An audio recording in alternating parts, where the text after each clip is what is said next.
Assalamualaikum warahmatullahi wabarakatuh. Sahabat hijrah Islami, semua yang telah dilakukan di dunia adalah hal yang akan kita pertanggungjawabkan di hari akhir nanti. Kalau melakukan banyak amal baik, kita akan masuk surga. Namun, jika tidak, nerakalah balasannya. Lalu, tidak adakah kesempatan untuk masuk surga? Siapakah yang bisa menolong kita? Mengapa orang tersebut mau menolong manusia yang lain? Simak videonya di channel Hijrah Islami. Tapi sebelumnya, silahkan subscribe dan like dan lonceng notifikasi untuk mendukung channel ini. Rasulullah SAW sibuk di hari kiamat. Pada saat manusia mementingkan dirinya sendiri di hari kiamat, ada seseorang yang sibuk mencari umatnya ke sana kemari. Siapakah dia? Dialah Rasulullah SAW. Beliau sibuk memohon kepada Allah untuk umatnya masuk ke dalam surga. Beliau juga adalah manusia pertama yang dibangkitkan nantinya. Hal ini sesuai dengan hadis dari Abbas radhiyallahu anhu, bahwa Rasulullah SAW bersabda, orang yang pertama kali dibangkitkan dari kubur di hari kiamat nanti adalah Muhammad SAW. Karena besarnya perhatian kepada umatnya, Rasulullah SAW sampai menangguhkan doa-doanya sampai hari kiamat. Hal itu untuk menyelamatkan dan membela umat beliau. Hal ini sesuai dengan sabda beliau, setiap nabi pasti memiliki doa mustajab. Hanya saja mereka menyegerakan doa mereka di dunia. Namun, aku menunda doa itu demi menolong umatku pada hari kiamat. Insya Allah, doa itu akan terwujud. Hadis riwayat Bukhari dan Muslim. Rasulullah SAW memberi syafaat untuk menyelamatkan umatnya. Beliau ditawari masuk surga dan syafaat. Namun, tahukah apa yang dipilih Rasulullah? Beliau memilih syafaat karena ingin membela lebih banyak lagi umatnya. Hal ini sudah disebutkan dalam hadis beliau. Aku diberi pilihan antara syafaat dan masuknya separuh umatku ke surga. Namun, aku memilih syafaat sebab syafaat lebih menyeluruh dan lebih banyak. Mungkin saja kalian mengira syafaatku untuk hanya orang-orang yang bertakwa. Tidak, tetapi juga untuk orang-orang yang berdosa. Hadis riwayat Tirmizi.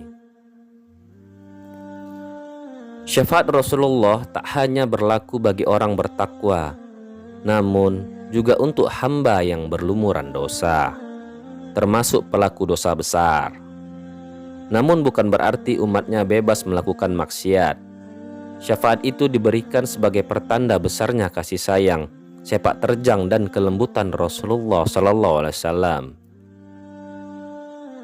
Orang yang ditarik dari neraka.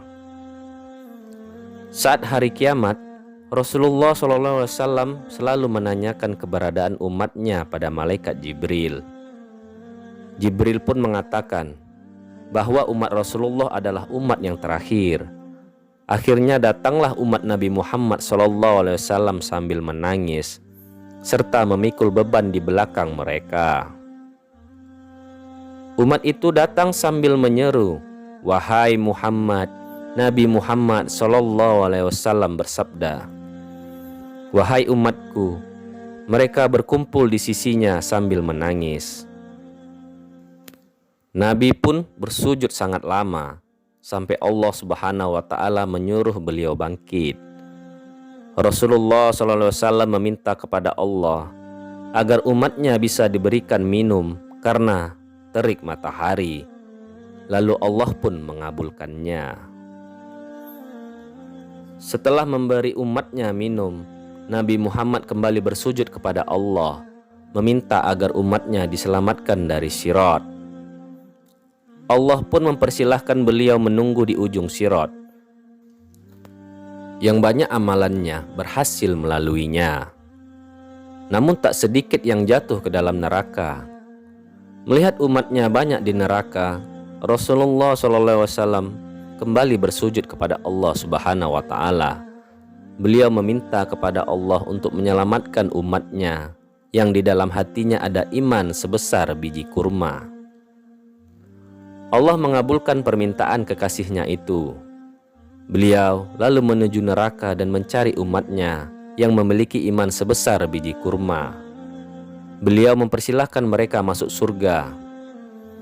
Lagi-lagi Nabi Muhammad bersujud sambil menangis. Beliau menangis dan memohon kepada Allah untuk menyelamatkan umatnya dari api neraka. Jika umat tersebut memiliki iman sebesar biji jagung, ia akan selamat. Allah pun mengabulkan permohonan beliau. Nabi Muhammad SAW lalu menjemput umatnya dan memerintahkan kepada malaikat untuk mengeluarkan umatnya yang memiliki iman sebesar biji jagung. Beliau sampai-sampai berlari menjemput orang-orang yang berjumlah ribuan, bahkan jutaan di neraka. Apakah hal itu sudah selesai? Ternyata belum. Beliau masih memohon ampun untuk umatnya yang memiliki iman sebesar biji sawi atau zarah. Hal ini sesuai dengan hadis beliau. Saat itu aku kembali bersujud kepadanya. Kemudian Allah berfirman, "Angkatlah kepalamu Muhammad, memohon pertolongan apapun engkau akan diberi." Aku pun mengangkat kepala lantas memohon, "Umatku, umatku, ya Rob." Dia kembali berfirman, "Temuilah umatmu, siapa saja yang engkau temukan di hatinya keimanan walau seberat biji sawi, maka masukkanlah ke dalam surga. Maka siapapun yang aku temukan dalam hatinya keimanan walau seberat biji gandum, aku masukkan ke dalam surga." Hadis riwayat Ahmad. Rasulullah kembali bersujud kepada Allah.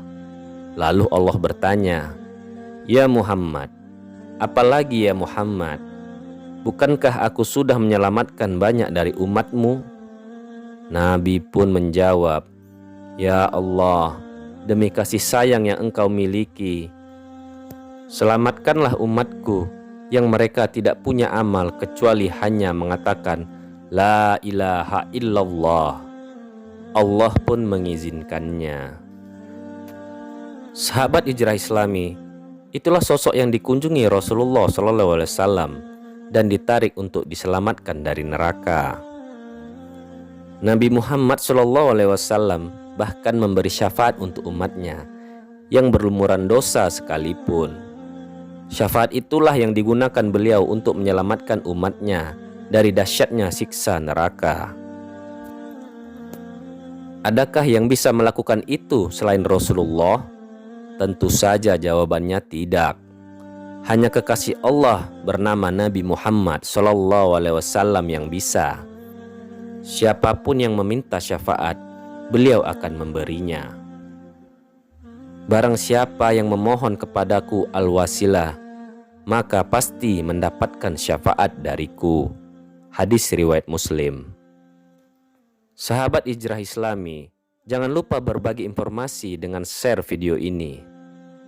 Sebaik-baik manusia adalah yang paling bermanfaat bagi manusia. Assalamualaikum warahmatullahi wabarakatuh.